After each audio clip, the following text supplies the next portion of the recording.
Bom dia para quem eu não disse bom dia ainda.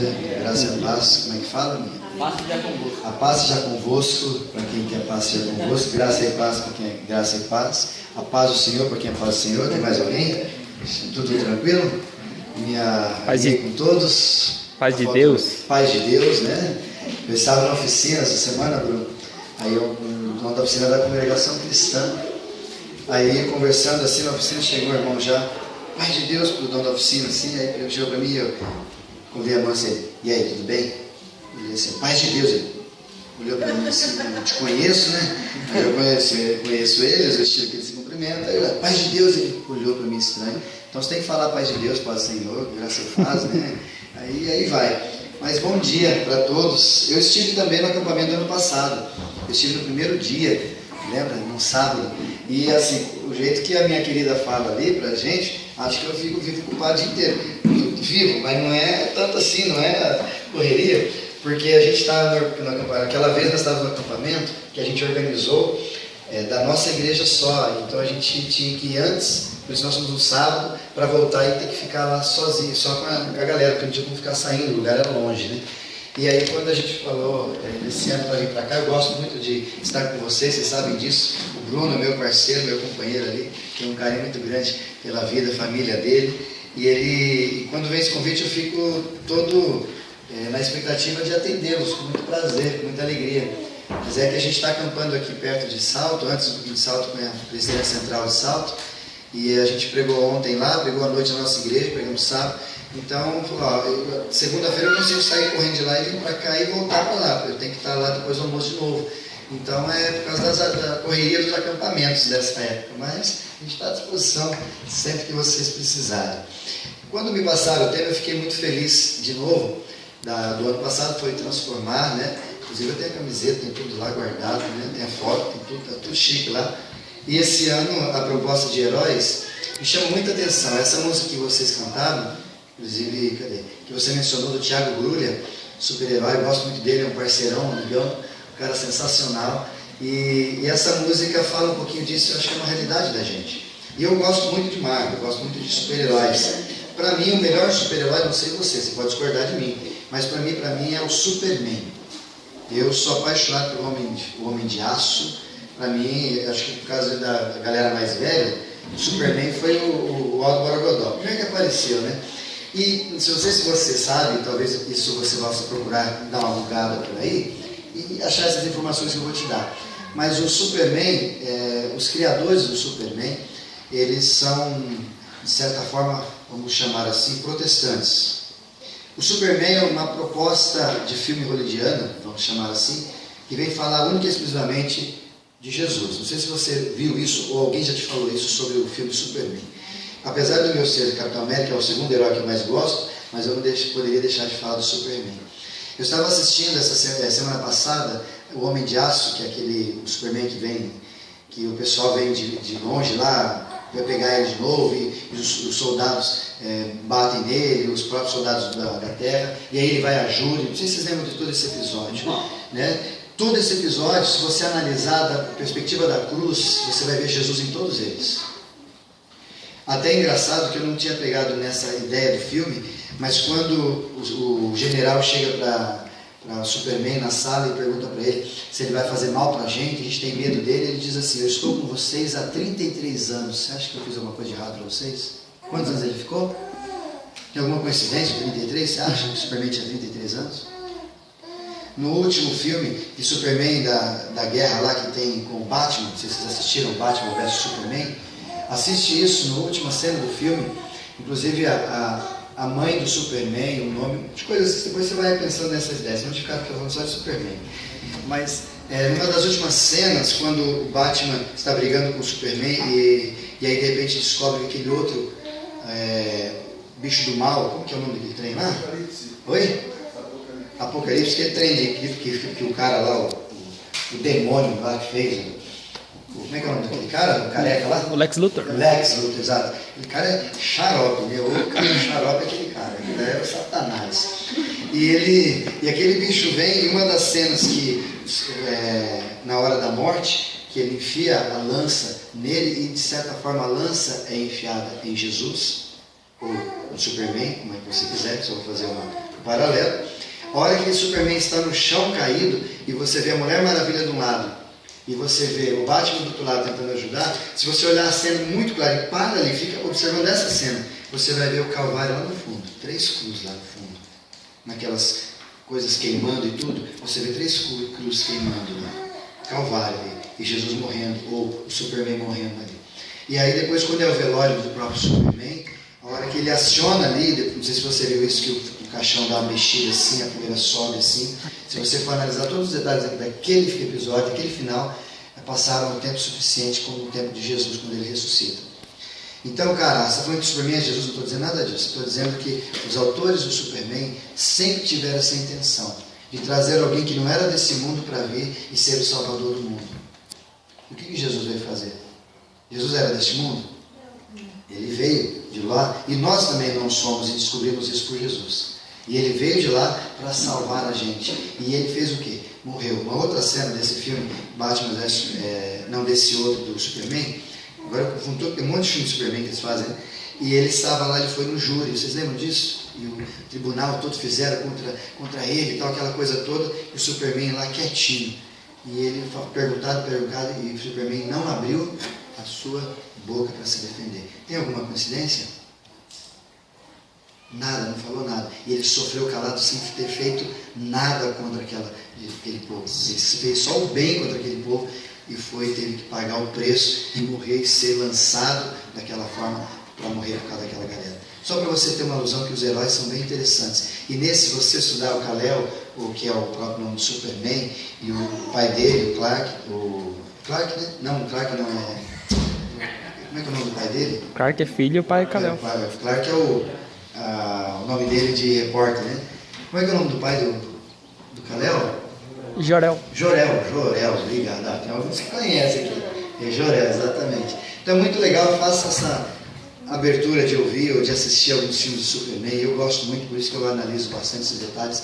E se você assistir dessa ótica, você vai entender um pouquinho o que eu estou dizendo. Mas, para mim foi passado o Capitão América, que eu gosto demais também. E quando eu conheci o Capitão América, eu achei que os caras eram bem prepotentes, porque americano é americano, né? A gente já sabe que americano é o americano, né? Nós somos americanos do Sul, mas somos americanos, mas para eles nós não somos americanos. Americano é que nasceu nos Estados Unidos da América. O restante aqui é o restante, é o pessoal de baixo, inclusive no mapa, né?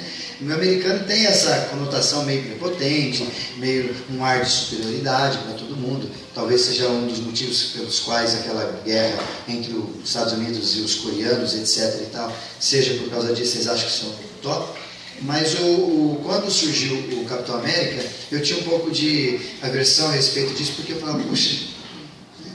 Mas depois, quando eu fui começando a conhecer o próprio Capitão América, toda a sua caminhada, a sua trajetória, a sua insistência de querer ser quem ele queria ser, a sua possibilidade de caminhada e a sua entrega total para um objetivo, para um foco, me fez apaixonar. Eu gosto muito do Capitão América por ser um herói, para mim é o segundo, como eu disse, mas é um herói sensacional. E quando foi passado para mim, quando falaram do texto de Efésios, capítulo 6, e para mim ficou o dia do escudo da fé, também é um tema que eu gosto demais de explanar. Além do escudo da fé, falar de fé, e o Capitão América que tem aquele escudo. Vocês lembram do material que é o escudo da fé? O escudo do... Qual que é? Como é que é? É isso aí, é isso aí. É isso aí, né? Andrade, isso. Isso é dica, o pessoal que está no louvor, quando o pessoal está cantando, só para vocês pegar quem está do lado de cá, que a gente fica lá de lá de vez em quando, né? Aí eu vou contar um segredo nosso. Quando a gente está cantando, às vezes não lembra a canção, aí fala, vocês irmãos, as irmãs estão cantando, é que a gente não lembra a canção. É igual assim, eu não ouvi a palavra direito, não sei direito meu negócio, falar o negócio, então né? Então você faz assim, o pessoal do louvor às vezes faz isso, né? Vocês irmãos, canta com vocês, na igreja, porque a gente está olhando a música assim, a letra mexe assim, né? As letras andam assim, então a gente não consegue lembrar da letra, aí manda o pessoal cantar, né? Porque eles estão olhando, bem fácil. Mas é esse o nome do negócio, né? Dizem que é um dos materiais mais resistentes, e o filme fala disso, que foi feito, foi desenvolvido e tal. E para mim, quando eu olho para o texto de Efésios, de fato o material mais resistente que a gente precisa se desenvolver, e caminhar junto, ou dentro, vamos chamar assim para a gente entender melhor, é esse tal do escudo. Esse tal do escudo da fé. Não sei se já falaram, provavelmente já falaram aqui, mas quando a gente entra nessa ideia do escudo ou da armadura de Deus, ninguém bota uma armadura para ficar em casa, concorda? Se o próprio texto do apóstolo Paulo está dizendo para nós que a gente tem que colocar uma armadura, ele está dizendo para nós que a gente vai entrar numa guerra. Sim ou não? Sim. Se tem que ter armadura, tem que ter guerra. Você não anda ninguém, se você não vê melhor ninguém colocando uma chuteira, uma caneleira e tudo indo para o shopping passear, você vê? Não vai. Ele vai com outro tipo de roupa. Se você vê com uma chuteira, uma caneleira, uma camiseta, tudo assim, do esporte, você fala, esse cara está indo para onde? Jogar bola, no mínimo. Vai jogar bola. E a mesma coisa quando Paulo, nesse texto de Efésios, quando ele vai falar sobre a armadura de Deus, ele está falando sobre o embate que a gente vai ter, e é necessário que a gente esteja armado para uma guerra da qual eu e você vamos e enfrentaremos o tempo todo. Por isso eu queria que você abrisse lá em Efésios 6, vamos ler, vamos entender esse contexto e a gente vai desenvolver um pouquinho a respeito disso. Eu queria conversar sobre essa armadura, em específico o escudo, que é o elemento da armadura. Efésios capítulo 6, versículo 10. Vocês estão lendo esse texto, conhecendo ele bem, vários já decoraram os versículos aqui. Eu queria só um copo, uma água para mim, naquela caneca branca, naquele copo branco escrito assim, ó, você não pode salvar o mundo sozinho, mas ele pode. É isso. Não, mas pode ser usado aí também. Não, irmã. E como a gente está esses dias aí nessa correria, a voz vai cansando, né? É assim mesmo. Aí se me der uma água, eu fico feliz só para mim me aquecendo aqui. Vamos no texto, enquanto a gente vai guardando a água, vamos no texto. Capítulo de número 6, versículo 10. Vamos lá. Quanto ao mais, sede fortalecidos no Senhor e na sua força e também pelo seu poder. Revestivos de toda a armadura. Qual a armadura que você tem que ter? Toda, concorda? Não é só uma. Não é só escudo, não é só espada, não é só capacete, não é. Toda a armadura. Correto? Continuando. Para poderes ficar firmes contra as ciladas do diabo. Então já está dizendo quanto aqui é a nossa guerra. Concorda? Versículo número 12. Porque a nossa luta, na verdade, não é contra a carne ou sangue, e sim contra os principados e potestades, contra os dominadores deste mundo tenebroso e contra as forças espirituais do mal nas regiões celestes. Então a nossa luta não é física. Nossa luta não é contra algo da qual você possa acessá-lo fisicamente. Portanto, sabendo de tudo isso, tome toda a armadura de Deus para que possais resistir no dia mau e depois de teres vencido tudo, permaneceis inabaláveis. 14.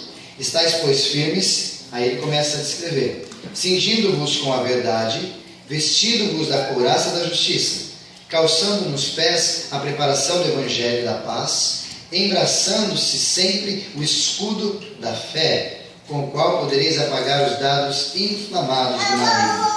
Tomai também o capacete da salvação, a espada do Espírito, que é a palavra de Deus, com toda oração e súplica, orando em todo o tempo no Espírito, e para isto, vigiando com perseverança e súplica por todos os santos e também por mim, para que me seja dada no abrir da minha boca a palavra para com intrepidez fazer conhecido o ministério do Evangelho, pelo qual sou embaixador em cadeias, para que em Cristo eu seja ousado para falar como me cumpre fazê-lo.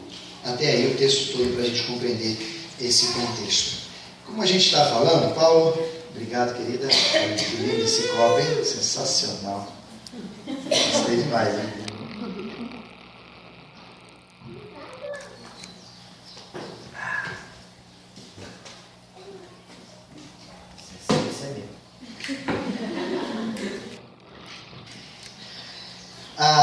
E quando Paulo vai falar sobre essa intriga toda, eu não sei, só para a gente contextualizar um pouquinho, eu não sei se você observou, mas quando você começa a ler o capítulo 6, e tudo isso faz parte de um contexto só, o capítulo 6, volta uma página talvez da sua Bíblia, ou dê uma olhada na outra página, ele vai falar sobre capítulo 6. Qual que é o tema do versículo 1? Como é que é? O lar cristão, como é que é? Deveres de pais e filhos. Depois o versículo 5. Deveres dos escravos e dos senhores. Você imagina que de repente Paulo está falando, filhos, sejam obedientes aos vossos pais, como também no Senhor e tal. E depois no 5, quanto a vós outros, sede servos e tal.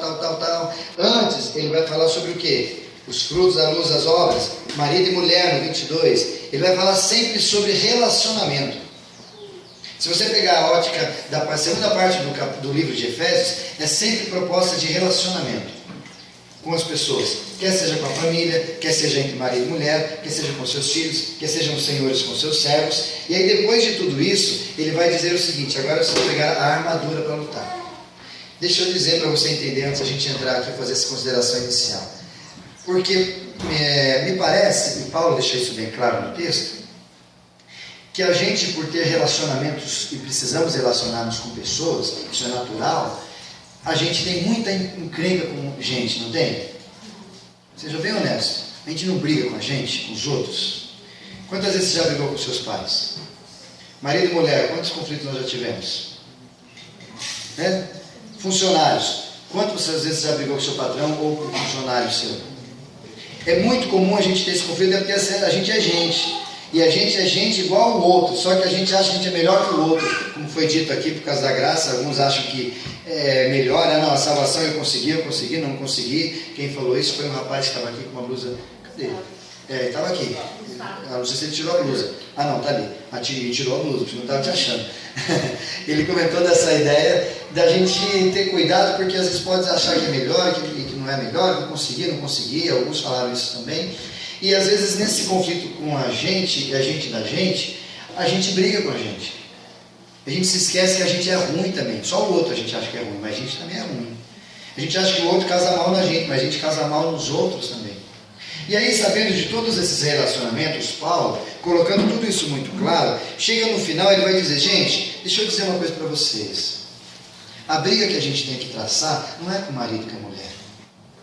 Não são com os filhos. Não é com os servos, não é com essa galera. A nossa briga que você está achando que é com pessoas, é com potestades. A nossa treta, desculpa usar o termo aqui para a juventude entender melhor, é com uma coisa meio estranha que a gente não vê direito.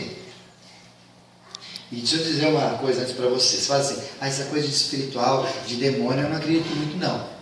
Eu deixo você crer nisso, não tem problema nenhum. Mas deixa eu fazer um paralelo para você entender. Você chega aqui nos fios aqui, tem um fio aqui dessa potência. Se eu chegar aqui nesse fio, tirar aqui e relar o dedo aqui, vai dar choque, sim ou não? É possível que dê, concorda? É claro. Chega uma criança, a sua filha, Bruno, chega aqui, ela sabe que vai dar choque? Mas se ela relar, então não vai dar choque. Então eu tenho que saber para dar choque? Sim ou não? Vai dar choque independente se ela crê ou não crê. Vai levar um choquinho forte aqui. É mais ou menos assim que funciona o mundo espiritual. Eu não acredito, eu não creio, não entendo muito. Não vai fazer diferença, o bagaço da cana vai voar do mesmo jeito. O grande problema é que a gente vai para a guerra com um cabo de vassoura querendo brigar com o exército. Porque a gente não sabe que lá existe porrada, desculpa o termo usado. Lá a briga é feia. E a gente vai com cabo de vassoura. Eu vim para a guerra. Você vai brigar com quem nesse cabo de vassoura? E aí o próprio Paulo vem falar para a gente: queridos, para a gente ter esse conflito, ou nessa luta que é espiritual, que a gente não está enxergando, de certa forma, a gente precisa ter outro tipo de armadura. Não é do nosso jeito. Não é com palavras, não é com agressividade, não é tocando, não é jogando no chão, como eu brincava na semana passada, não é dando armlock, não é jogando no tatame e falar: agora você vai ver, capeta, te dominei. Cara, não vai ser assim. É outra treta. E eu sinto em te dizer, deixa eu te puxar um pouquinho para Gênesis. Como eu disse naquela vez, não sei se você se recorda, me lembro agora, que o ano passado eu disse que para vocês que a Bíblia é um livro completo. Lembram disso? Quem estava lá? Então deixa eu voltar lá para Gênesis. Sabe por que a gente briga com os outros? Porque a gente está com problema com Deus. Toda briga que a gente tem com qualquer ser humano, ele nasce do nosso conflito com o homem lá de cima. Onde está isso na Bíblia? Vou te dizer. Gênesis capítulo 3. O primeiro conflito que aconteceu: Adão e Eva estavam no jardim e etc e tal. Eva foi lá e comeu do fruto, beleza, compartilhou com seu marido, ele comeu. Aí de repente ele veio no final da tarde, Deus conversar com a galera, na viração do dia. Lembram disso? Aí chegou Deus e ele falou o quê? Adão, onde estás? E Adão fez o quê? Deu um vazar, né? Deu aquela escondidinha, foi atrás lá, o Senhor estava ali, né? Eu acho, Moisés foi muito legal na visão ali, mas na minha concepção acho que Adão falou assim para Deus. Então eu estava colhendo umas frutas ali, Senhor, nem te ouvi. Aquele chaveco fraco que a gente sempre dá para a mãe, né? O que você está fazendo, filho? Eu estava aqui, né? Chaveco, Adão é chavequeiro. E aí de repente ele fala para Deus isso, e aí Deus fala, cara, mas e aí o que aconteceu? O que ele fala? Foi a mulher. Você imagina a cara da mulher quando Adão fala isso para Deus?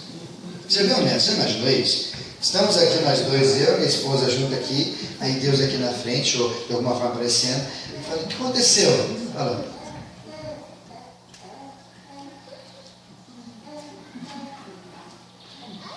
Ah, mas ele não faz, ele fala assim, o senhor foi a mulher. A mulher, você acha que ela falou assim? Fui eu, Senhor. Você acha que ela falou só isso? Não é. Se você fala assim com sua esposa, está do lado dela, alguém apronta alguma coisa, foi ela que fez, que ela olha para você e fala o quê? Te fuzila de cima a baixo, só de olhar, não faz? Acho que ela não faz isso. Por isso que eu acho que ele fez assim. Aí ela, filho de Deus, né? Porque é a única coisa que ela sabia falar, né? Filho de Deus, você não sabia falar outras coisas, senão falaria. E olha para Adão e você, tá louco, né? Agora sou eu, para. Então, foi a mulher que o Senhor me deu, tá aqui. Aí a mulher falou, e agora, o que eu faço? Aí talvez se tivesse os três ali como no tribunal, a gente tem a ideia de leitura, mas se tivesse os três ali, aí Eva, o que aconteceu?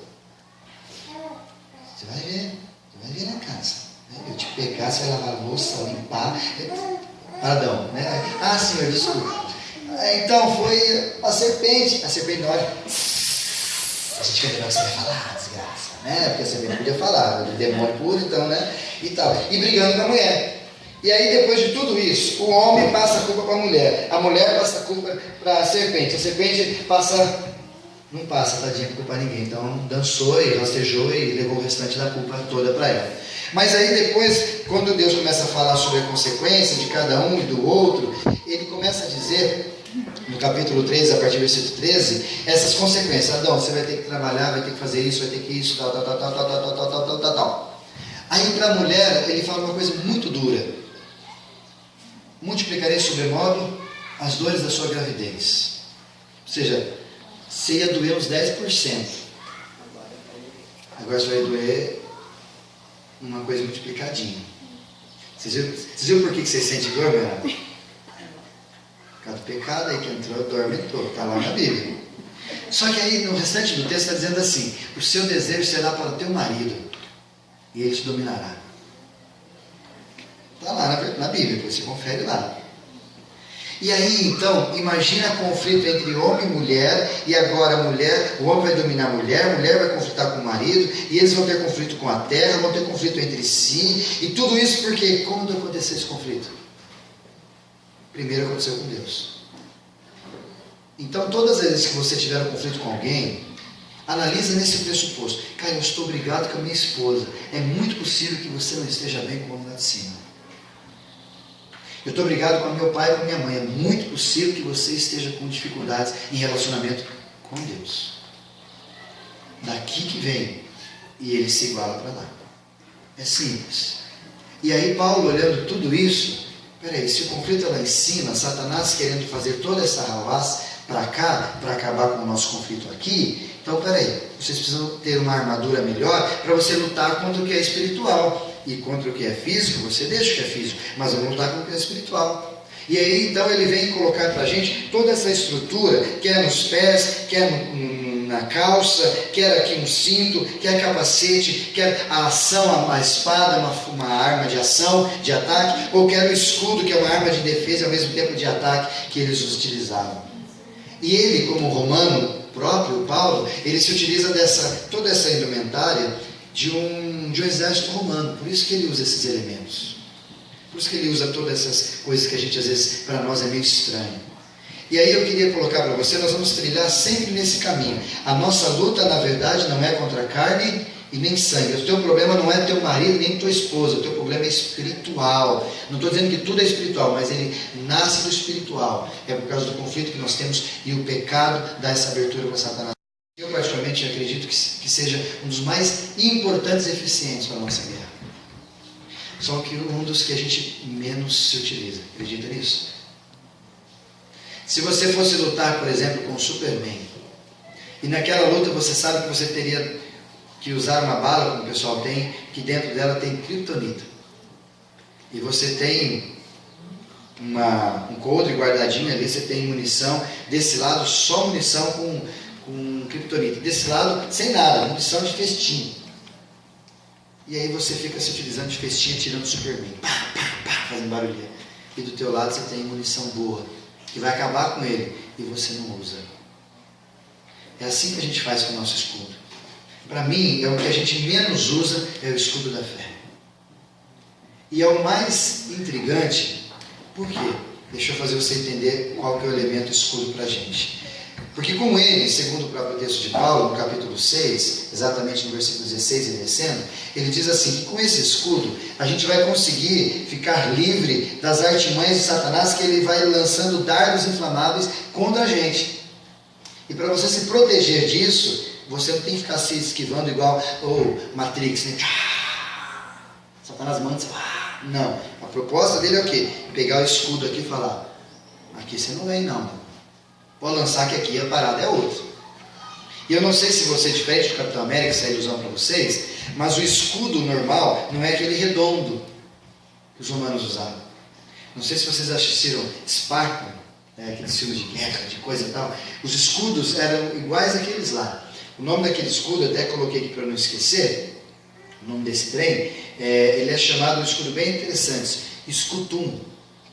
E esse escudo chamado escutum, que é o mesmo que Paulo está falando ali, ele tem mais ou menos essa altura. Gigante. Não é escudinho. Porque ele precisaria pegar quase que o corpo inteiro dele, deixando apenas o capacete, até porque ele estava com alguma coisa aqui que protegia. Se tivesse aqui, não precisava de escudo. O capacete protegia tudo. Mas do capacete para baixo, daqui para baixo, onde não tinha, esse escudo protegia. E eles tinham, talvez você tenha visto já em filme, formação tartaruga. O que é essa formação tartaruga? Eles colocam o escudo na frente, os de trás colocam o escudo em cima e a lateral eles ficam como se estivesse embaixo de um casco de tartaruga. Quando as flechas são lançadas com fogo e vem tudo para cá, o que eles fazem? Só proteger aqui não dá. Então eles fazem formação tartaruga. E todo mundo fecha, fica aquele casco assim fechado, pá, cai tudo ali, não acontece nada. Então o escudo para nós, a primeira talvez ideia que a gente precisa guardar é que a gente tem a intenção de que o escudo é pequenininho, aquele que a gente usa, né, no bracinho aqui, igual o Capitão América mesmo, coloca aqui e tal, e joga e lança e tal. Esse não é tão simples assim, ele é grandão, ele é maior, mais largo para poder proteger o corpo inteiro. Mas essa ideia de escudo, quando ele coloca, ele fala que esse escudo ele tem um elemento que a gente entende, que é o escudo da fé. Mas deixa eu entrar um pouquinho nesse quesito. Você conhece fé? Você sabe o que é fé? Ou a gente acha que é fé? Segundo o texto de Hebreus, o que diz que é fé? Vamos lá, vocês estão bom de Bíblia. Firme fundamento. Da certeza se espera, as coisas que não se veem, certeza se espera. Em outras palavras, se alguém te perguntasse, me diga o que é fé, o que você responderia? De forma, usando a Bíblia, mas não o versículo, pegando alguma ideia, o que você responderia para alguém? O que é fé? Se alguém chegar para você. O que é fé? Pai, o que é fé? Obediência a Deus. Não é alguma coisa mesmo não tendo nada comprovando. Acreditar em alguma coisa não tendo nada comprovando. Muito bem. Acreditar no que não vê. O que mais? Fé. Nosso escudo é cheio de fé. Mais alguma? É como o ar, que eu respiro, eu não vejo, mas eu... Mas sente. Muito bem. O ar. O que mais? Mais alguma? Não? Tranquilo? Segundo o escudo da fé, como eu disse para vocês, o escudo ele tem 1,80 mais ou menos de altura, na média. Até alguns, por isso que na época antiga, os soldados tinham que ser gente grande. Pequenininho, sabe? Nossa, tem escudos andando. Alguém ia precisar de Aí ele olha capacete. pro lado assim, né? Só vai aparecer os dois coisinhos do capacete assim, né? As orelhinhas do capacete, né? Mas eram muito grandes, por isso que os soldados eram muito grandes. Vocês lembram quando Saul, isso vem lá de trás, Saul foi dar a sua armadura para Davi? Você viu o que Davi falou? Vocês lembram disso? Ele falou que não queria porque era muito grande e pesada, não servia. Por quê? Porque Davi, além de ser pequeno, era jovem, aquilo lá era para gente grande e maduro. Então sempre aquela estrutura toda era muito pesada e gente grande que ia lá. Só para você ter ideia, Davi era lutador, era um cara guerreiro, mas ele não tinha estatura para ser da frente. Ele era pela sua imposição por ser rei, mas não porque ele tinha estrutura. Então, a armadura era sempre pesada e o escudo gigante. Deixa eu te perguntar uma coisa bem clara. Se o escudo ele é equivalente à fé, que tamanho você acha que é o seu escudo?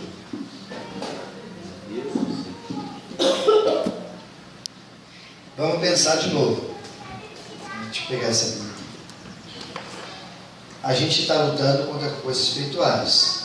Paulo está dizendo que a gente tem que ter um escudo. Eu acabei de dizer para você que o escudo que ele está dizendo é um escudo gigante. Ah, não, melhor isso, verdade. Essa é Ufa, você me salvou, irmão. De Deus, hein? De Deus, foi de Deus. Vejo que tu és profeta. Aleluia. Não tem jeito, foi ele. O escudo tem que ser gigante. Se o escudo é da fé, então ele é equivalente à fé, ele está dizendo que a nossa fé tem que ser gigante, concorda? Só que o problema é que hoje parece que a gente está lutando contra as potestades e as forças do mal com um escudinho desse tamanhozinho. Esquece Bíblia, estou falando do tamanho. Desse tamanhozinho assim. Aí vem o dardo, tum, pim, aí capeta, pum, pim. Porque o escudo é desse tamanhozinho. É isso que Paulo está querendo para que a gente tenha? O primeiro grande fato do escudo que a gente precisa aprender, eu queria que você guardasse isso, é que o teu escudo tem que ser gigante. Grande para te proteger de todos os lados. Não é um escudinho. Então, se eu estou falando disso, obrigado, querido. Abençoe sua Bíblia, essa é assim. Se eu estou falando com relação ao tamanho, a pergunta que eu te faço: qual é o tamanho do teu escudo nessa luta espiritual? Chamado fé.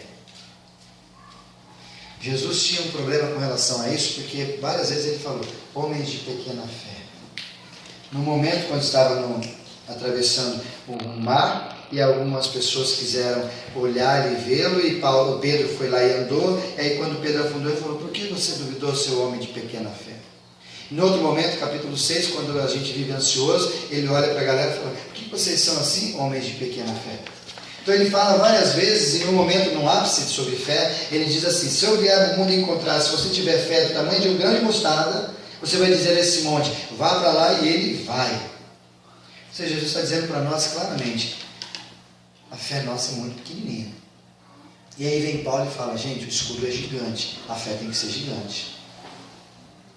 Aí eu pergunto para vocês sobre fé. Vamos entrar nesse quesito de fé para a gente entender. Eu preciso que você fique comigo. Se você não entender, você fala: Zé, volta de novo a fita, que eu não sei se você foi para um lugar aí que entrou num calabouço, que eu perdi o que você falou. Eu volto e falo de novo. Vamos falar de fé. Pensa comigo. Qual é a primeira coisa que vem à sua cabeça quando se fala de fé nessas duas palavras? Conhecimento ou confiança? Confiança. Concorda? Sim. Confiança. Inclusive ela disse: confiar e tal. Se eu disser para vocês que nós estamos equivocados,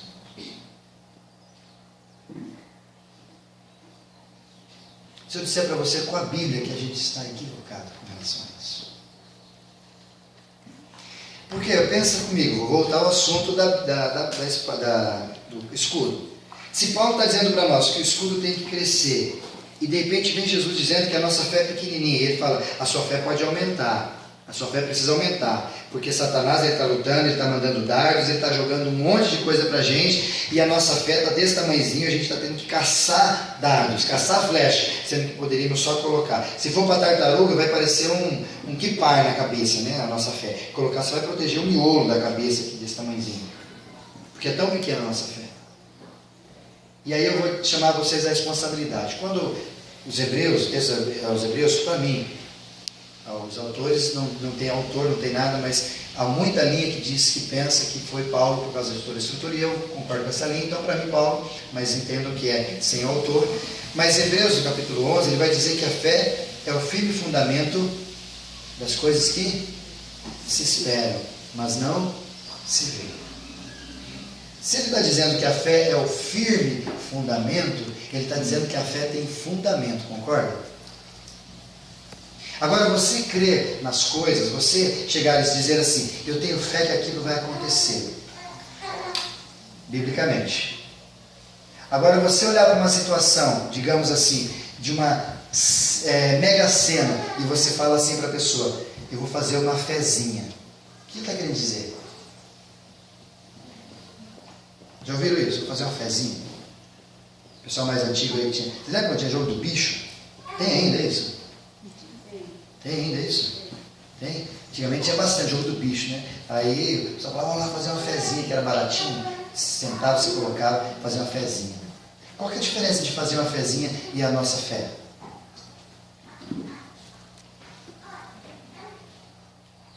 Não quero fazer bagunça na cabeça de vocês, mas eu quero confundir muito vocês, vocês não têm noção. Vamos voltar ao raciocínio.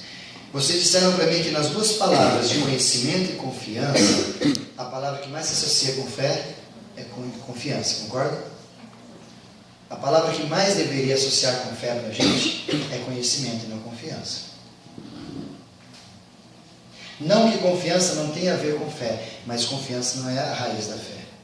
Porque quando Hebreus vai dizer assim, o firme fundamento, ele está dizendo que tem que ter uma estrutura por trás, e a gente sabe que é fundamento, isso aqui não é fundamento, isso aqui é estrutura. O fundamento está aqui embaixo quando a gente não enxerga, concorda? Está fazendo umas sapatas aqui, e etc e tal, não sei qual o estilo que ele fez para levantar isso aqui, mas o fundamento está embaixo. E ele está dizendo que a fé é o firme fundamento, ou seja, ele tem uma coisa embaixo que estrutura tudo para que em cima saia.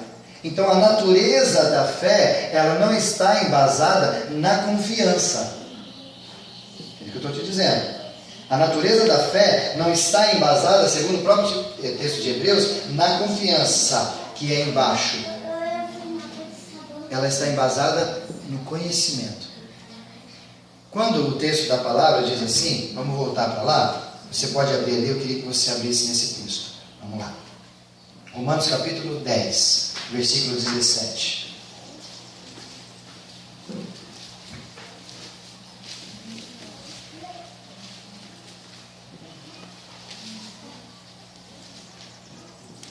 Romanos 10, 17. O que está dizendo aí? Posso ler?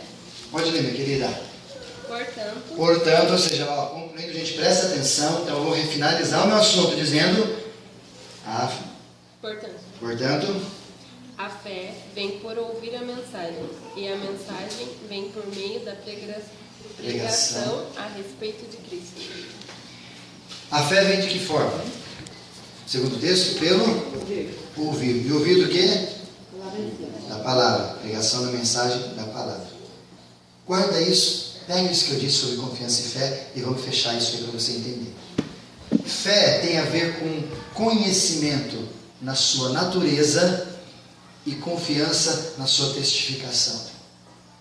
Vou repetir. Fé tem a ver com natureza, estrutura, base, com conhecimento, porque a fé vem pelo ouvir e conhecer a palavra de Cristo, mas a sua testificação, ela sai, a estrutura sai pela confiança. Mas o problema da nossa geração é que a gente tem confiança sem ter estrutura. Lembra quando eu perguntei para vocês qual a diferença de fazer uma fezinha e a gente, as nossas orações de fé? É que a fezinha, ela tem confiança de que pode, mas ela não tem uma estrutura, ela não tem uma base dizendo, eu vou ganhar, ela não tem uma certeza. Agora, quando Hebreus vai dizer para a gente que a nossa certeza, ela tem um fundamento, ela está querendo dizer para a gente assim, você só tem certeza porque você conhece Jesus. E o grande problema nosso, da nossa geração, do nosso escudo, é exatamente isso. A gente tem fé sem conhecer. A gente crê naquilo que a gente não conhece. A gente fala que a gente acredita em Deus, em Jesus, mas a gente não conhece nada de Deus nem de Jesus. Desculpe o senso crítico, mas até tem uma música que diz ninguém explica Deus, explica Deus, explica Deus e tal. Gosto, nada contra a música, mas ela não está dizendo a verdade. Porque você quer conhecer Deus, você olha para Jesus. Jesus disse isso para os discípulos. Quem conhece a mim, conhece o Pai. Quer conhecer Deus? Olha para Jesus. Conhece a vida de Jesus, caminha com Jesus, anda com Jesus. Então não é difícil conhecer, ninguém explica. Explicar não precisa, é só olhar para a minha vida, você vai ver Deus. Ou olhar para a vida de Jesus, você vai ver Deus. E Ele está dizendo, sejam os meus imitadores, então você vai imitar Jesus. Então você quer ver Deus? Veja a mim. Não que eu seja Deus, mas eu sou imagem e semelhança de Deus e estou fazendo o que Jesus está falando para eu fazer. Então não dá para a gente cantar, desculpa a meu senso crítico, ninguém explica, não, se explica sim, deixa eu só olhar para Jesus. Jesus é o próprio Deus, Ele disse isso. O grande problema nosso é o analfabetismo bíblico. A gente não conhece versículo, a gente não conhece a palavra, a gente não conhece textos, e aí a nossa fé, que tem fundamento em conhecer a Deus, ela fica para cima como confiança, mas muito fraquinha demais. E aí vem Paulo e diz, o escudo que a gente tem, por a gente não ter conhecimento, é pequenininho. Aí quando a gente vai lutar contra Satanás, contra as forças do mal, se você achar que você vai lutar com confiançazinha, sem ter estrutura tal, você vai perder. Por que a gente perde? Jesus mostrou isso na tentação. Satanás chegou para ele e falou o quê? E aí, você confia em mim? Confia. Você confia em Deus? Confio. Beleza. Você é o cara? Eu sou. Então tá, então vamos lá, pula daqui. Ele falou só isso? Satanás chegou para ele, para Jesus, e disse o quê? Se tu és o Filho de Deus, lança-te daqui. Por quê? O que ele usou? O que Satanás usou para combater Jesus? A Bíblia, palavra, versículo, da qual Satanás sabe. Desculpa te dizer se te frustra isso, Satanás é possível que saiba mais versículo do que você decorado. Você está perdendo para Satanás e conhecer o que te faz a diferença dele. Você crê nisso? Ai, que coisa ruim. É a nossa geração. Então, quando eu digo a nossa geração, eu estou dizendo jovens, estou dizendo quem está vivo nesse tempo. Então, se você é mais velho, mas também está aqui, é a gente. E aí Jesus olha para Satanás, Satanás chega com a palavra e fala, com a palavra dessa aqui que ele usou. Qual que ele usou? Não, o Satanás estava usando para ir para o zoeiro. Brincadeira. A Bíblia do mesmo jeito. Não podia perder a piada. Ele usou o texto da Bíblia e catou a própria Bíblia e chegou para Satanás e falou, para Jesus falou, está escrito assim, conheço tal, estipes e lipes. Aí Jesus falou o quê? Ai, verdade, onde está escrito isso mesmo? Deixa eu pensar. Sai daqui, Satanás, sai daqui, capeta, sai, te quero. Foi isso que Jesus fez? Como é que era o escudo de Jesus para combater Satanás quando ele estava jogando essas dúvidas de textos das quais, sem contexto, virou uma heresia na boca de Satanás e tentou pegar Jesus? O que Jesus fez? Pegou o quê? A própria Bíblia, porque ele tinha conhecimento, fez daquilo confiança para a vida dele e combateu como escudo aquilo que Satanás jogou para ele. Você entendeu? Faz sentido isso? Agora, se eu não tenho esse conhecimento, eu vou chegar para Satanás, sai daqui, não te quero, sai daqui. E Satanás vai ficar olhando para a gente fazendo o quê? Aí, já aconteceu isso? Já. Os filhos de servas, lá no livro de Atos, quando alguns pangaré da vida falaram assim, nossa, os caras estão expulsando demônio, eu vou fazer igual. Lembra disso, Bruno? Não vai fazer e tal. Aí chegaram lá, os filhos pegaram um cara endemoniado e começaram a negar. Sem conhecimento, só que a fé achando que pode fazer, eu acredito que eu consigo. E foi para cima. O capeta olhou para ele e falou assim, eu conheço Jesus. O capeta tinha o quê? Conhecimento. Eu conheço Paulo. O capeta tinha o quê? Conhecimento. Mas quem são vocês? Conheço vocês. Rapaz, depois você lê o texto lá, Atos, se não me engano, capítulo 13. Aqueles demônios deram uma surra naqueles moleques. Que os caras ficaram desnudos, diz a palavra, machucado, agressivamente e pelado, andando para todo lado. Levaram uma surra, sabe de quem? Satanás. Por quê? Porque achavam que poder fazer é simples, sem ter o conhecimento. E aí então, a gente olha para a nossa realidade e a gente percebe que de repente a gente está apanhando no âmbito espiritual por causa da nossa armadura estar defasada, porque a gente está usando o escudo como se ele fosse só uma confiança sem ter uma natureza de conhecimento. Por isso que às vezes a gente fala assim, eu confio. Você confia mesmo? Deixa eu te perguntar. O texto da palavra diz assim, todas as coisas cooperam para o bem daqueles que amam a Deus. Você entende esse texto? Você confia nisso?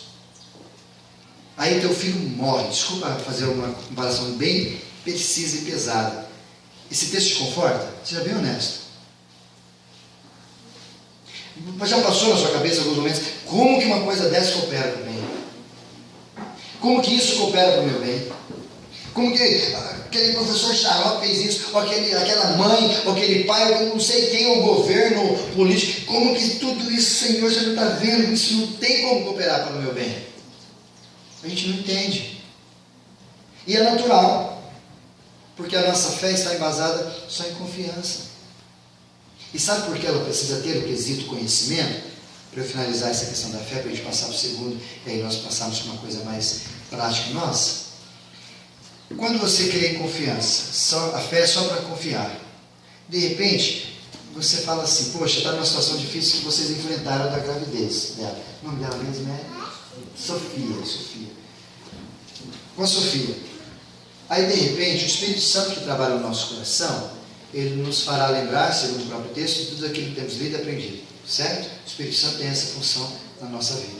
Além de nos convencer do pecado, da justiça e do juízo, nos fará lembrar de tudo isso. E aí nós estamos aqui na nossa mente, eu confio em Deus, cantamos e confiamos em Deus, cantamos, falamos e confiamos em Deus e tal, mas não temos nenhum tipo de conhecimento de quem Deus é.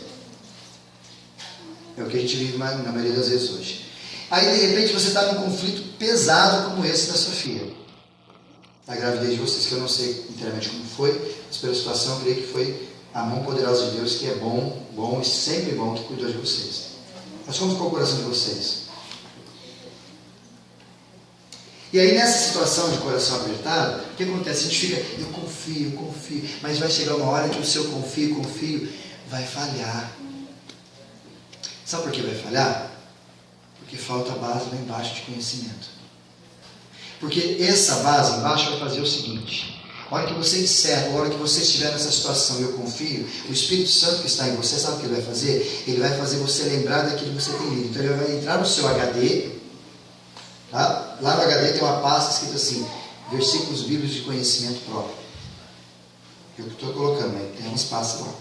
Aí o Espírito Santo vai lá e vai assim, acessa esse texto, Salmo capítulo 30, vai lá, cita ele para você. Aí no coração da mãe da Sofia vai assim, o choro pode durar uma noite, mas a alegria vem pela manhã. Ela acessou a confiança, o Espírito Santo acessou o conhecimento e fez a minha fé ser real e verdadeira. Agora, quando eu tenho a confiança e o Espírito Santo vem nos meus HDs e fala, ele está precisando de conforto, esse texto, briga, rincha, palavrão, nossa, sai daquele mina, da lixeira. Gente, não tem texto para confortar essa irmã, como é que eu faço agora? Fica na confiança. Entendeu como é que é diferente? Entendeu como faz todo sentido você ter conhecimento da palavra, para que na hora oportuna de você confiar, ela vai buscar no seu conhecimento para fortalecer a sua fé embaixo, e aí você vai poder ter a fé que Hebreus está dizendo que é a fé de verdade. Porque senão não funciona. Porque o próprio texto de Hebreus, ele continua dizendo, a fé é o firme fundamento, ou seja, tem estrutura de coisas que se esperam, mas não se vê. A fé é o exercício para amanhã ou para hoje? O que você acha? Para hoje ou amanhã? Para hoje. Eu digo para os dois. E você de novo. Agora daqui a pouco eu vou fazer perguntas e falar, não vai responder mais, vai dar errado. Por que para os dois? Porque a fé é o exercício meu no hoje, numa expectativa do amanhã, concorda? Então para mim é para os dois. Faz sentido? Só que o hoje, para mim, em base de confiança, lá na frente, vamos lembrar da Sofia de novo, eu confio que Deus vai fazer, então eu sou lá na frente, crendo que lá na frente Deus já está fazendo alguma coisa para mim. Isso é a minha fé de confiança, concorda? Só que essa fé de confiança, no meu presente, gera em mim só uma expectativa lá e não uma naturalidade cá. Vou repetir. Essa fé, desse jeito, só na confiança, me gera uma expectativa lá, mas no meu momento aqui, eu fico...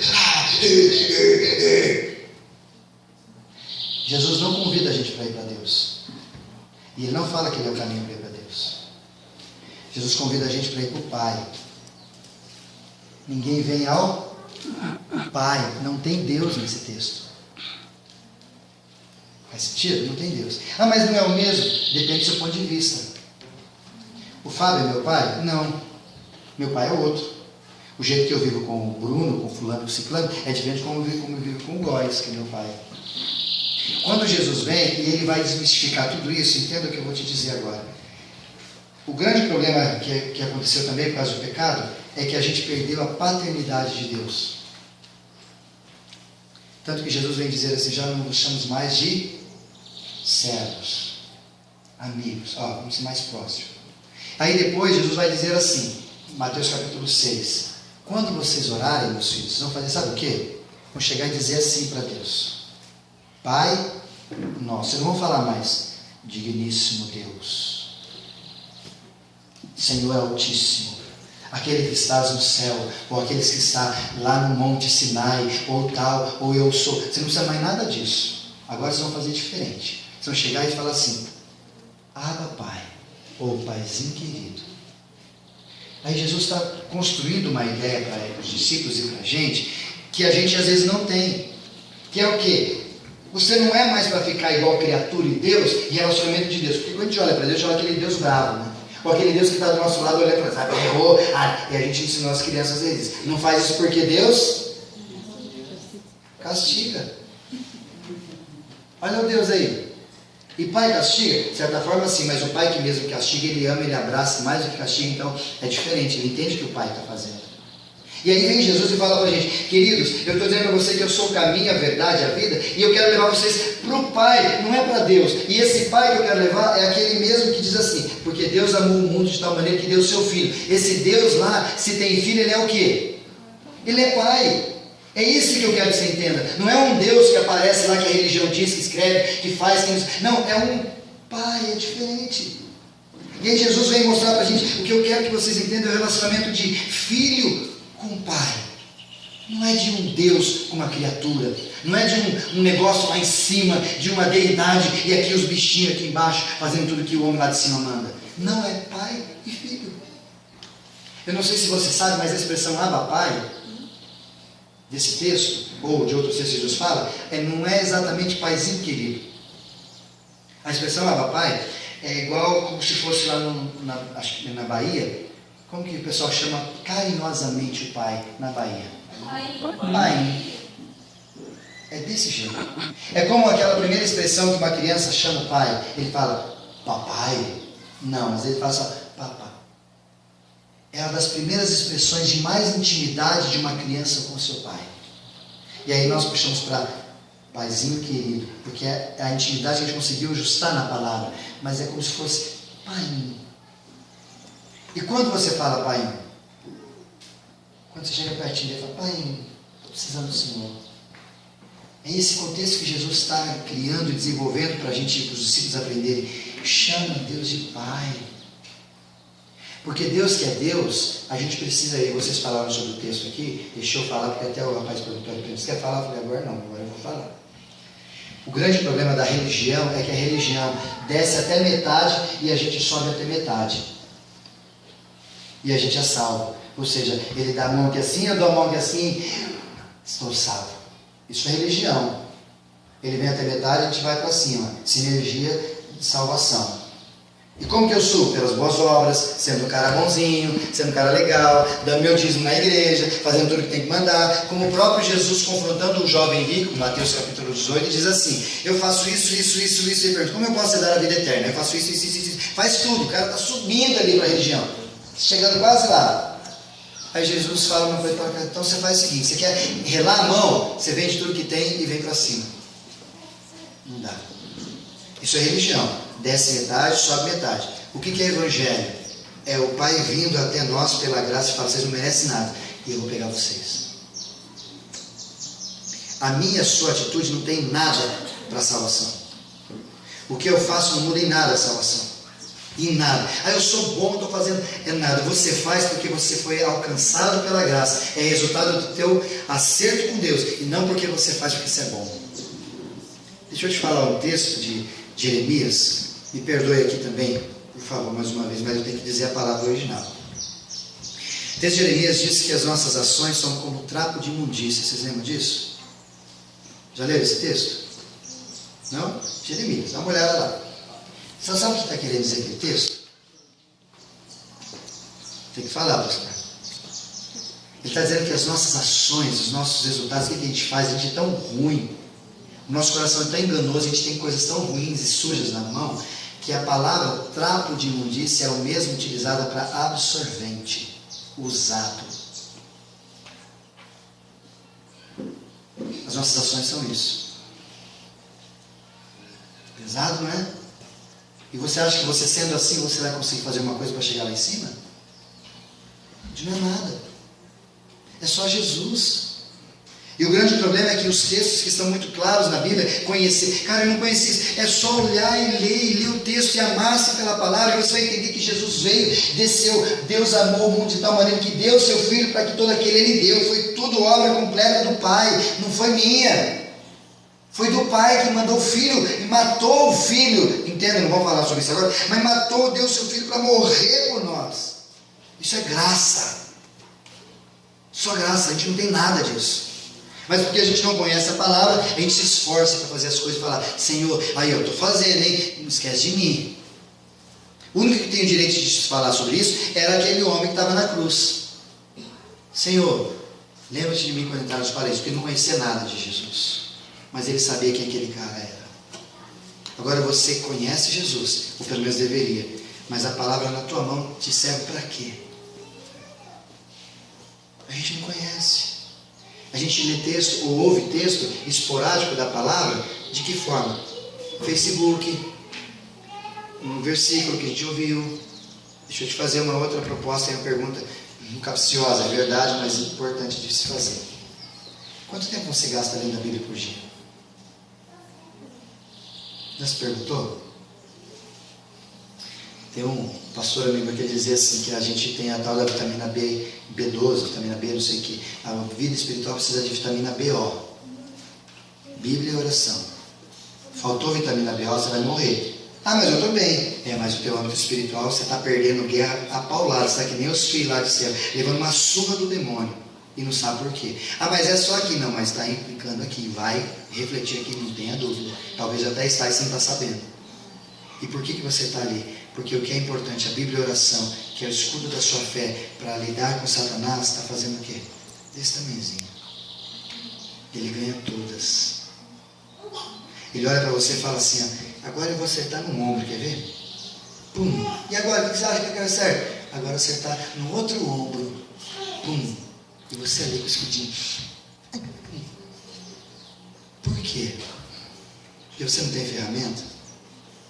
Por quê? Porque Deus não te deu um escudo grande. Por quê? Porque Ele falou que você não ia ter essa guerra, essa intriga, esse conflito. Não, porque eu e você temos a compilação de ter a armadura para nós. Se você observou bem claro no texto dos primeiros versículos, capítulo 6, ali embaixo, a partir do versículo 16, ele diz exatamente assim: revestidos. Isso é o quê? Você tem que catar a armadura e você tem que pô-la. Não é assim, eu vou pôr a armadura em vocês e Shazam. Ou, hora de morfar, não sei como é que eu tenho. Não é assim. Você tem que fazer. Você tem que catar. Você tem que se esforçar. E quando falamos de escudo, você tem que catar esse escudo e colocar e fazer essa formação. E aí eu finalizo dizendo para vocês o seguinte, meu último ponto. Você não tem ideia de quais são as armas de Satanás contra a gente. Esse é o grande problema nosso. A gente não tem ideia de quais são as armas de Satanás. A palavra de Deus diz que o anjo do Senhor está ao redor dos que o temem e os livra. Mas a palavra de Deus também diz que Satanás está assim como um leão rugindo, andando ao derredor. e querendo pegar a quem possa tragar. Vamos pensar. Ó, aqui está o Isaías. Aqui está o anjo do Senhor acampado ao redor, concorda? O texto diz isso. E o Satanás, o leão, está ao derredor, um passo para trás. Ele sabe que ele não pode ir lá, porque o anjo do Senhor acampa ao redor de quem? De quem tem. Então, se eu temo, o anjo do Senhor está aqui. Satanás está aqui, ó. Eu vou pegar, eu vou lá pegar, eu vou lá. E aí, como ele não pode passar, ele lança flechas. É isso que os soldados fazem na época da guerra. Como ele não pode ir lá, e o embate talvez vai ser desproporcional, então ele solta a flecha. E essas flechas que ele lança lá, às vezes ela passa pelo viezinho. Só para você entender, o viezinho da asa do anjo. Aí o que é isso quer dizer? Por exemplo, às vezes as investidas de Satanás, elas fazem parte daquilo que você tem aqui no coração. Tiago fala assim para nós, lá no livro de Tiago, sobre a concupiscência do nosso coração. Que toda tentação, ela passa pelo desejo do nosso coração. Por exemplo, eu gosto muito de moto, estou apaixonado por moto. Se eu passar uma moto aqui, que a gente não está na cidade, mas se passar uma moto pelo o vidro ronco da moto grande, mais de 600 cilindradas, eu vou dizer para você talvez que moto que é. Só pelo ronco. Sou apaixonado, sempre gostei. Minha primeira moto com 13 anos de idade. Nossa, que exagero, eu trabalhei com 7 anos de idade vendendo paçoquinha na rua. Então, vou conversar com você. Por quê? Porque eu fui tentado por uma coisa. Lembra? Tentação tem a ver com... esse bolo está me tentando. Não tem nada a ver com pecado. A tentação é te chamar você para perto e fazer você perder o seu controle. Concorda? Fechar aí. Eu estou olhando, passa a moto, aí o meu irmãozinho que está conversando comigo, passou moto? Nem vi. Mas no meu coração, por eu ter um desejo, gosto demais de moto, aquilo me atrai. Por ela não gostar, aquilo não atrai. Mas talvez, como eu também não gosto, chocolate. Não sou fã. Como é? Não é. Você vê chocolate na Páscoa, eu e minha esposa, a gente não come chocolate direito. O que acontece? Naquela Páscoa, aquele monte de chocolate, Ferreiro Rocher, Talento, aquela coisinha toda, eu olho assim, quer? Não. Talvez se eu passar um chocolate perto da irmã, a irmã fala, misericórdia. É que nem eu para moto, ela para chocolate. Tiago está dizendo isso. Cada um de nós tem no coração aquilo que nos atrai. E isso sendo cedido, gera a cobiça. A cobiça, uma vez consumado, gera o pecado. E o pecado, na sua essência, gera a morte. É isso que Tiago está falando. Então eu tenho, e Satanás que está aqui, sabe que Isaías ali tem algumas coisinhas que eu sei que eu posso acessar o coração dele. E ele está sem escudo. Talvez seja uma mulher bonita, talvez seja um carro, uma moto, talvez seja uma pornografia, talvez seja namorar demais, talvez seja falar mal dos outros, alguma coisinha que está ali que ele fala, eu já sei onde eu vou acessar, é lá, ali é fatal, é o calcanhar dele assim de Aquiles, é lá que eu vou pegar. Satanás conhece tudo isso de você, tudinho. E aí ele vem com essa arma e fala, eu vou pegar ele lá naquele lugar. Ele fala, não, eu estou bem. Mas os dardos inflamáveis, que é mencionado de Paulo no capítulo 6, esses dardos inflamáveis, eles são exatamente aqueles das quais, além de pegar, fazer a dor, ele ainda tem a proposta de pegar fogo e acabar com tudo aquilo que você tem. Por isso que é inflamado. Ele bate aqui, e do jeito que ele não fura a cadeira, ele fura a cadeira e pega fogo na cadeira. Essa é a intenção dos dardos inflamáveis. Ele acessa você num lugarzinho, e porque ele acessou, ele vai fazer com que aquele fogo pegue você inteirinho. É assim que Satanás trabalha. O cara é safado sem vergonha, você pode xingar. É demônio, desgraça, porque não tem graça mesmo. E sabe por que ele faz isso? Porque ele não gosta da gente. Deixa eu te dizer um pouquinho sobre isso. Satanás não gosta da gente. Sabe por que ele quer destruir o sexo humano, o sexo masculino e feminino, e fazendo essa palhaçada? Simplesmente porque ele não tem sexo. Ele não sabe o que é isso.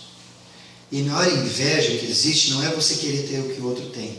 É você não poder ter o que ele tem, então você não quer que ele tenha também. Faz sentido?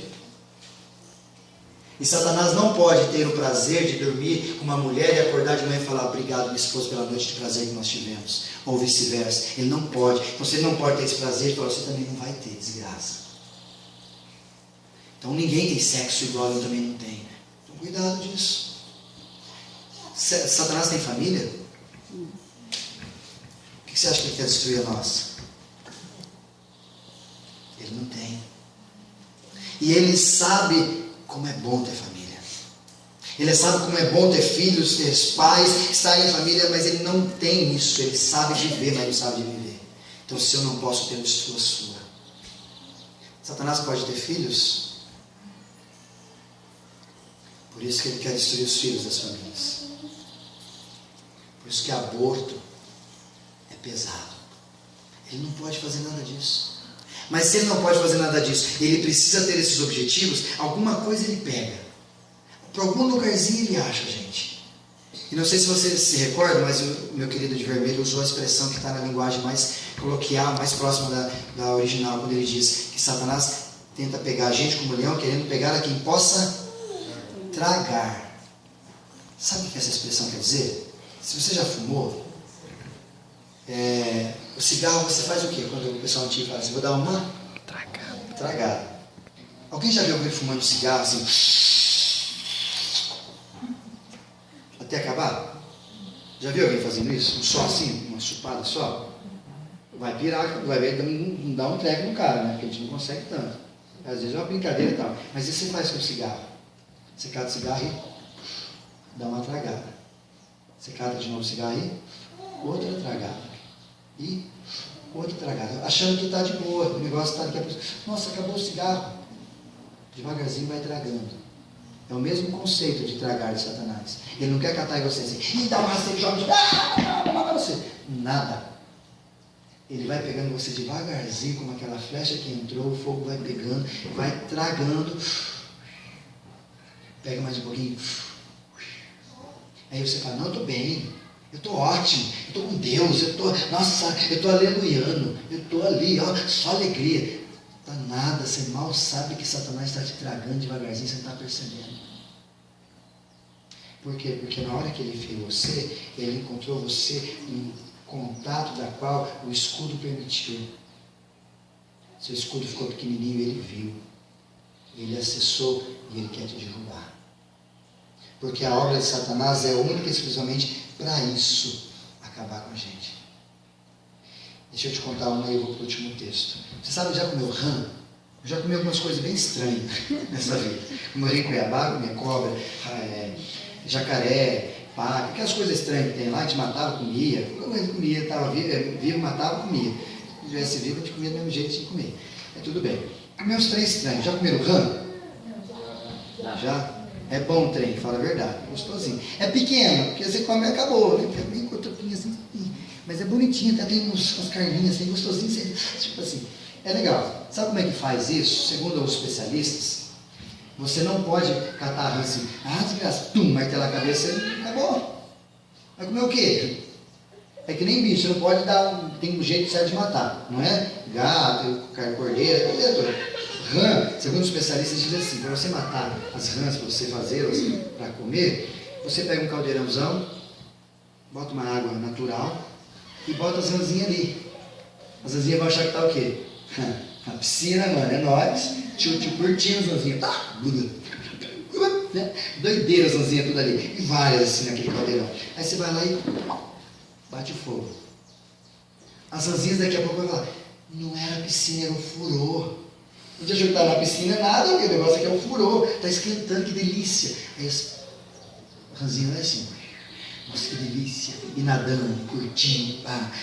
A hora que ela chega numa temperatura suficiente, a rãzinha, ai que delícia, e pá, morreu.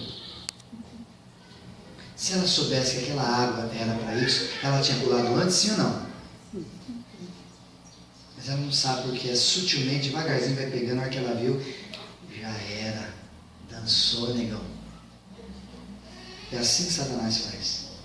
Ele vai sutilmente pegando a gente, catando assim, é assim, a palavra não é nada, relaxa. Vai fazendo assim, vai enganando, que nem fez com Eva. Ele disse isso, disse não. Ele disse isso, não é não. Ele vai enganando a gente pela própria palavra que a gente tem, pela falta de conhecimento que a gente tem, pela fé que a gente só acredita lá em cima e não tem base aqui, e ele vai enganando a gente, a hora que a gente deu-se conta, a gente está fora da igreja, a gente está desanimado, a gente está frio, a gente está morno, e o que resta para Deus fazer com a gente é vomitar da boca, segundo Apocalipse. Verdade ou não? Sim. É assim que Satanás faz, porque ele não gosta de você. Vou dar um dado e nós vamos para o último texto. Falei sobre isso ontem de manhã no acampamento. Você sabe quantas pessoas morrem de suicídio no mundo? A cada 40 segundos uma pessoa tira a sua vida no mundo. Nós ficamos aqui esse tempo todo. Quantas pessoas você acha que já morreram nesse tempo? No mínimo umas 60, 70 pessoas aí. Deixa eu dizer uma coisa mais pesada sobre isso. Segunda coisa mais pesada. A maioria deles é entre 15 e 23 anos. OMS, Organização Mundial da Saúde, em toda a cidade, você olha lá. E deixa eu dizer uma coisa mais pesada ainda, terceiro nível. De cada 13, um conseguiu. Então, para essa pessoa que morreu com 40 segundos, que a gente passou e lá e morreram, 13 tentaram, só uma conseguiu. E o que aconteceu com as outras 12? Como é que essa pessoa vai viver com esse trauma de ter saído de um suicídio? Ou tentado o suicídio? Aí você acha que está o quê? A gente está perdendo os filhos. Satanás está dando risada para a gente. E não é porque ele é bom. Não é porque ele é bom. É porque a gente está lutando com Satanás com as armas erradas. É porque a gente está perdendo a luta com ele. Porque quando Jesus diz para nós que nós somos mais que vencedores em Cristo Jesus, a gente não sabe o que é isso. O último texto que eu queria que você lesse, a gente vai encerrar. E o Tiago estava aqui, eu não coloquei, eu vou mencionar só, não precisa abrir muito não. Resistir o diabo. Você conhece esse texto? Sim ou não? Antes ele tem essa parte que é muito importante. Resistir o diabo, ou seja, você vai trombar. Falar essa, não vou usar você que você vai falar. O pastor chamou de Satanás, então eu vou virar para cá. Satanás aqui. Resistir o diabo e ele vai fazer o que, segundo o texto? Fugir da gente. É isso que aconteceu quando Satanás chegava perto de Jesus. O que ele fazia? Vazava.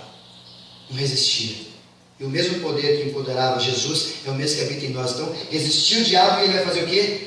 Vazar. Mas o mesmo texto que diz resistir o diabo está dizendo antes o quê? Sujeitai-vos a Deus. Ou seja, bota a armadura. Ou seja, seja com ele. Porque se você não estiver aqui, a hora que você chegar aqui, você vai igual o filho do céu. Vai chegar a resistir o diabo e vai falar, você já era. Não vai. Por isso a nossa fé, ou o escudo da nossa fé, precisa ser grande, gente. A gente não pode mais brincar de fé. Fé não é crer só. Fé é conhecer. Porque vai chegar uma hora que Satanás pode até falar para você, eu conheço a Bíblia inteira, e vai citar o decore salteado dos textos para você, e você vai levar uma surra de Bíblia de Satanás. E pior, não é só ler, não é só conhecer, é fazer aquilo ter sentido para a gente. Fazer valer no nosso coração. É porque, conhecendo de tudo isso, que muita gente vive o Evangelho, espantando tanta gente. Vivendo crises na vida, como essa senhora viveu, indo lá, pegando o exame, é câncer, só você queria saber como ia começar. Olhando e sorrindo, é câncer, é glorificado seja o nome do Senhor, se é câncer ou não. Ele continua sendo Deus. Ah, mas ela crê, porque ela sabe quem tem o querido, e eu sei que é poderoso para fazer infinitamente mais do que aquilo que eu peço ou compreendo. A gente não conhece, a gente só confia. Por isso, se você só conhece e não confia, se você só confia, perdão, e não conhece, o seu escudo é pequenininho. Cuidado, Satanás está fazendo a festa com você. Meu desafio para vocês, queridos, vocês têm na mão a armadura, vocês têm na mão a proposta de aumentar o escudo de vocês. Está aí a Bíblia. O que te falta para fazer isso? Amanhã talvez você vai ter um dilema na vida que você vai falar, gente, agora? O Espírito Santo vai poder entrar no teu HD e falar, agora nós temos isso. Aleluia. Aleluia. Agora se não tem nada, meu irmão, minha irmã, você vai talvez fazer que nem o irmãozinho lá da televisão fazia. E agora quem poderá nos defender? Porque o mesmo texto de Deus, Chapolin Colorado, porque o mesmo texto, quem poderá nos defender, também está no livro de Romanos. Agora quem poderá nos defender? Eles estavam em outra versão dizendo assim: se Deus é por nós, quem será contra nós? Se Deus está do nosso lado, quem que vai contra? Já viram aquela foto assim, um braço de ferro, Jesus e Satanás? Já viram isso na internet? Uma foto sem braço de ferro? Aquilo lá não existe, gente. Aquilo lá é mundano. Aquilo lá não existe. Sabe por quê? Porque os dois braços de Satanás e de Jesus ali são iguais. E nunca foram iguais. Ali os dois estão numa posição, eu já fiz braço de ferro, posição de início, assim, travado. Nunca foi assim. E ali está a ideia de que alguém vai vencer. Nunca foi assim. Se você quer colocar uma foto de braço de ferro de Jesus, tem que fazer assim, ó, de travado, Satanás ali com o osso, fratura exposta, estourado, e pedindo para Jesus soltar ele. E essa foto é verdade. Porque Satanás nunca lutou, ele nunca teve chance contra Jesus, nunca teve nem chance. Ele já é derrotado. Jesus venceu. E ele achou que ele tinha vencido quando Jesus morreu, acabou. Não, de repente Jesus vem e faz tudo o que ele faz, e Jesus olha para Satanás e ele faz o que quiser. Satanás não tem nem ideia do que é Jesus. Ele teme e treme diante de Jesus. E se você tem o mesmo poderio, empoderamento que tem Jesus, que é o Espírito Santo na sua vida, para que você está correndo desse cara? Só há uma resposta para isso. É porque você sabe que você não tem a armadura certa para a luta. É porque você sabe que ele sabe que você não sabe. Entendeu? E ele sabe muito disso. Mas a palavra para a gente guardar no coração é que maior é o que está em nós do que o que está no mundo. Maior é o poder que habita em você do que Satanás. A mesma coisa de Jesus. Se você colocar o braço de Isaías e Satanás, a foto que você tem que tirar é assim, ó. Vai, maluco, perdeu. Arrebentei o braço, arranca assim o braço aqui, ó. Troféu é o braço arrancado do peão. Essa foto você pode tirar de mim. Essa foto que tem que tirar de você. Porque você está lutando, mas você está ganhando. Você foi feito para ganhar. Não é nada assim de positivismo. Vamos fez para ganhar. Não, é luta contra Satanás. Ele está ali só para aterrorizar, mas ele já perdeu. É muito claro isso. Não é motivacional. É a realidade daquilo que nós vemos na espiritualidade.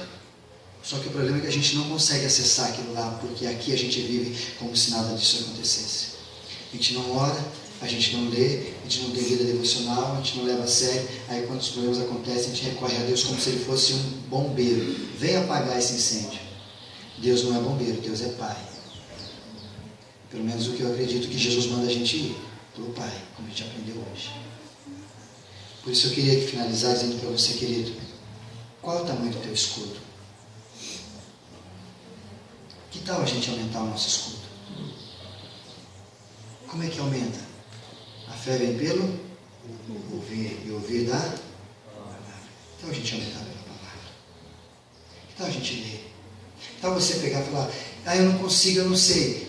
Conversa com alguém, fala, eu queria fazer um compromisso de leitura com você, você me ajuda? Te ajudo. Pega alguém, pega um líder, ou até um amigo, vamos ler junto, eu leio um capítulo, você lê um capítulo por dia, aí você fala o que você entendeu, eu falo o que eu entendi. A gente vai. Todas as lideranças minhas lá na minha igreja, eu faço isso. O problema é que cada um eu escolho, você escolhe um livro para a gente ler. E eu passo a média de umas 3, 4 horas lendo só aquilo que eu preciso ler para responder para eles, fora a minha devocional. Não foi um bom acerto que eu fiz, mas tudo bem. Porque eu tenho 7 líderes. Eu falei, cara, e eu primeiro eu falo assim, eu quero ler Apocalipse. Tá bom, vamos ler Apocalipse. Então todo dia nós lemos um capítulo de Apocalipse. Aí ele me passa o que entende, e as dúvidas eu passo para ele o que eu entendi, e ia respondendo as dúvidas dele. E a gente vai lendo a Bíblia junto. Olha, não é difícil. Vê o texto que você gosta. Um livro, conversa com alguém, faz isso. É só isso que sela a gente, é só isso que trava, é só isso que é alimento para lutar contra Satanás, gente. É palavra de Deus. Sem isso a gente vai perder feio. Porque Ele conhece muito bem essa palavra que você também conhece. Por isso eu vim aqui para dizer para você que Deus tem um amor muito grande por você. Você não tem noção. Mas Ele está triste porque você está perdendo coisas que você não precisava perder. Você está levando burdoada, surra que você não precisava levar. E essas surras estão deixando cicatrizes em você que você não precisava levá-las como trauma para a sua vida.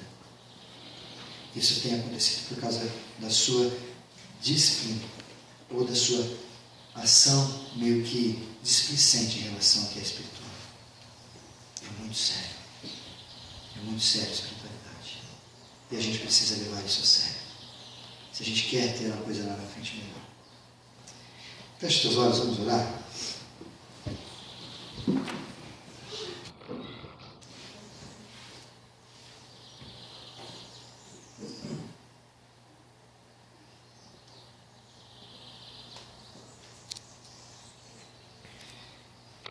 Eu não sei se talvez era mais ou menos isso que você tinha imaginado no seu script com relação ao Capitão América, ou o escudo da fé, mas essa é a realidade da estrutura de fé que nós temos no dia de hoje.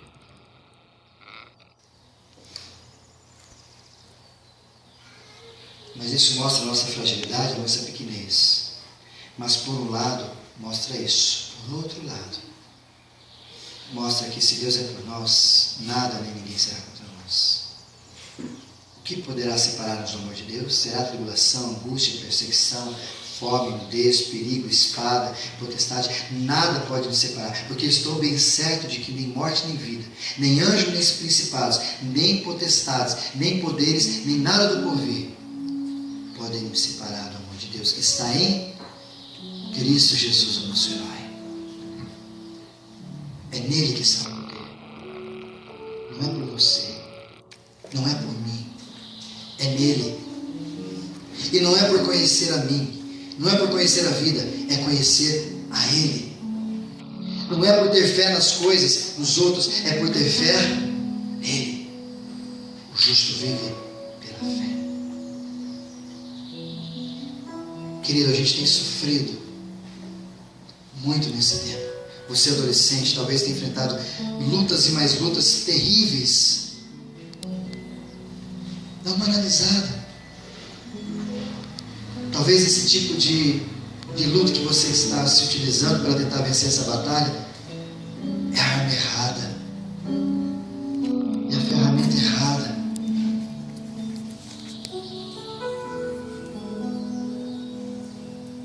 Você precisa pegar a sua armadura e você tem que revestir. Você tem que pegar nela. É a ação sua para com ela. E aí pega o capacete, pega a espada, a couraça, as sandálias, cinge ela toda e pega o teu escudo grande, daquele que se você abaixar a cabeça já está por trás dele, é gigante.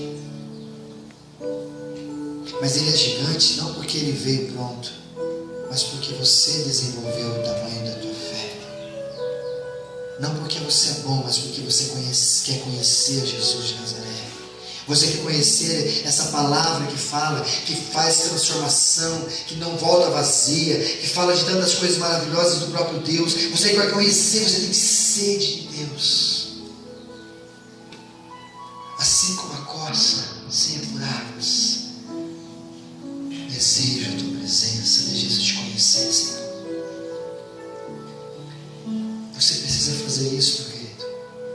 Talvez está faltando isso para você ser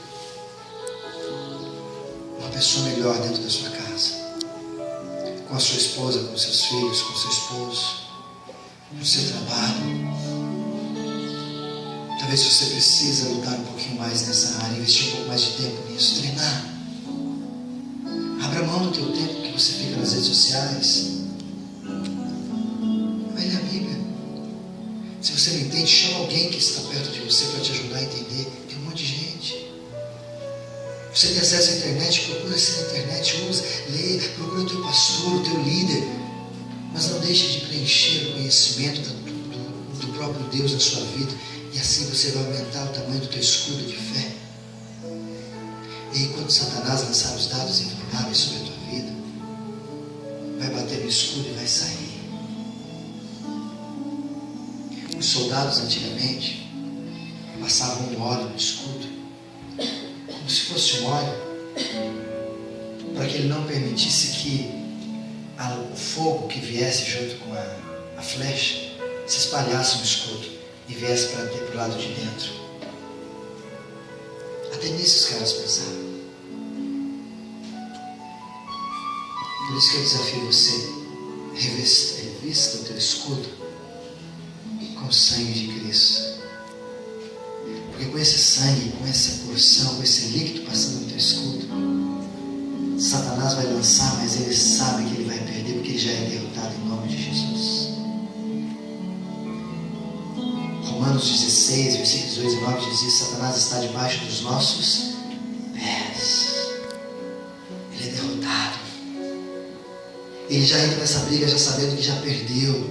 E por nocaute, ele não tem chance contra o herói da humanidade, Jesus de Nazaré, que veio não para fazer a gente ser diferente só, mas veio para resgatar. Ele veio para trazer a obra redentiva. Ele veio para nos fazer de novo sermos filhos do Pai que nos fez e que nos ama e que quer nos de novo para perto dele.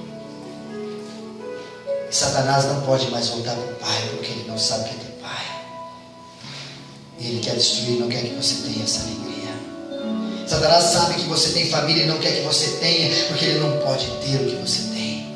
E ele vai lutar com todas as forças, com artimanhas, com tudo que ele puder para acabar com isso. E se você não estiver armado, se você não estiver fortalecido, é possível que você e os seus sofram por causa disso.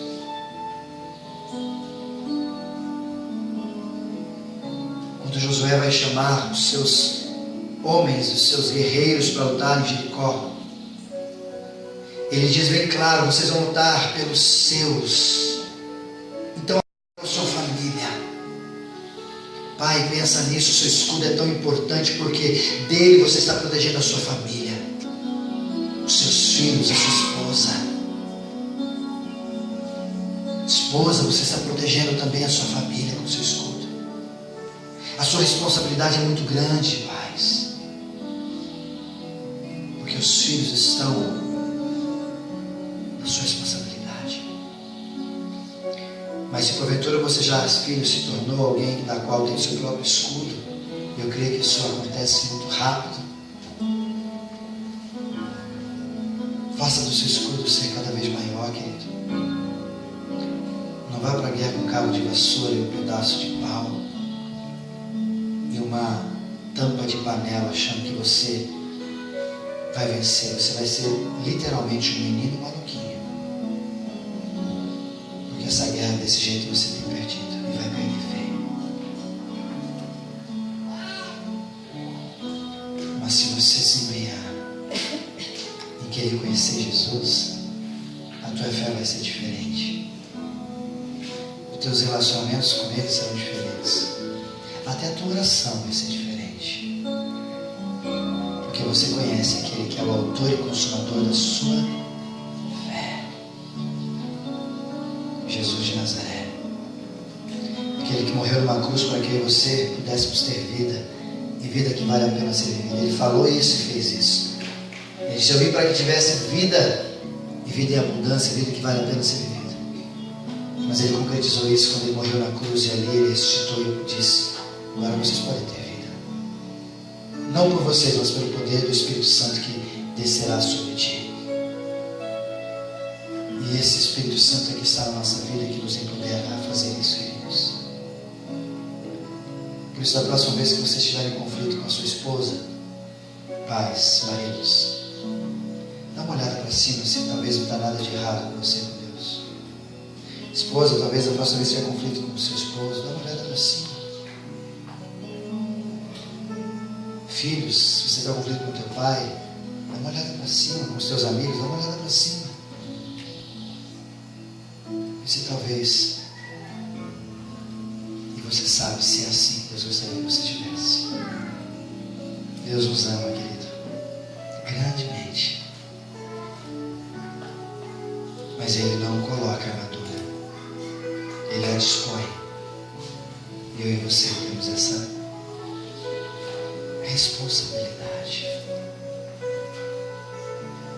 Talvez o ano que vem eu volte, ou num outro momento a gente se encontre. E eu gostaria de perguntar: como é que está o tamanho do teu escudo? Eu gostaria muito de te ouvir dizendo: ele aumentou, tem aumentado a cada dia, tem me protegido bem mais do que antes. Senhor nosso Deus, ajuda a amar a tua palavra. Desafio os teus servos aqui que de repente estão distantes dela. Restaura a alegria da tua salvação, amor pela palavra, para que eles possam buscar a ter uma disciplina em ler e conhecer o Senhor e ter sede de te conhecer. A tua mesma palavra diz que o seu povo padece, está sofrendo por falta de conhecimento, não é por falta de fé, de conhecimento. Por isso, Pai, incomoda a tua igreja aqui presente para que nós possamos te buscar e buscar em te conhecer e prosseguir em te conhecer, para que tenhamos atitudes diferentes na nossa família, em casa, no trabalho, na igreja, em qualquer lugar, e as pessoas possam olhar para nós e perceber que há algo diferente em nós. Não é nosso, não é da gente, é do poder que veio do céu, é poder do Espírito Santo que habita em nós. E esse empoderamento que veio lá do céu possa nos levar a sermos pessoas diferentes, não melhores do que as outras, mais humanas, mais amáveis, onde a gente fica bravo, mas a gente não peca, onde a gente trata a ira com amor, onde a gente dá outra face, onde a gente ora pelos nossos inimigos, onde a gente exercita aquilo que nós conhecemos pela tua palavra, onde nós colocamos obra na nossa fé, não porque nós queremos te alcançar, Senhor, mas porque um dia o Senhor já nos alcançou, e como resultado de ter sido inundado pelo teu Espírito Santo, nós não resistimos e nós falamos por amor, nós agimos por amor, porque a maior prova de que o Senhor está conosco é o amor, diz a tua palavra. Conhecereis os meus discípulos se amarem uns aos outros, porque o Senhor é amor. Ajuda-nos, a Deus, a aumentar o nosso escudo. Ajuda-nos, Senhor, a crescer em conhecimento de Ti. Consequentemente, a nossa fé vai ser tal qual que não vamos viver por circunstância e nem pelo que vimos, mas pelo que cremos, porque conhecemos o autor e consumador da nossa fé, Jesus de Nazaré. E é em nome dele que nós oramos, em nome dele que nós agradecemos, hoje e sempre. Amém, Pai. Amém. Ele é realmente o homem de Deus. Eu queria dar o nosso obrigado em nome da igreja. Mais do que isso, queria dar em você um abraço em nome da igreja. Vem aqui.